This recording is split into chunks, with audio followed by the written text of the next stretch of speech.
Healthcare providers across the nation are on edge as the Trump administration announced today they will no longer receive Title X funding.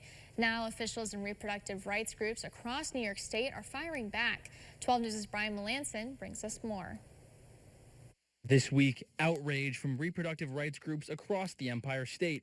On Tuesday, the Trump administration notified reproductive health care providers that they will no longer receive Title X funding. The funding is allegedly being withheld due to possible violations of federal civil rights law and executive orders signed by President Trump related to DEI and, quote, taxpayer subsidization of open borders. In a statement, Nancy Northup, president and CEO of the Center for Reproductive Rights, said in part, quote, "Today we are demanding answers from this administration about why these clinics are being unfairly targeted. We will not back down now, and we will continue to fight on behalf of our clients if funding is not restored."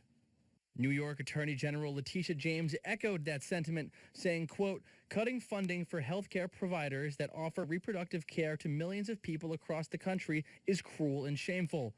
Americans from low-income, rural, and minority communities rely on healthcare facilities that receive Title X funding for cancer screenings, affordable birth control, and so much more. Reproductive health care is a right. Every individual should be able to access this care without obstacles."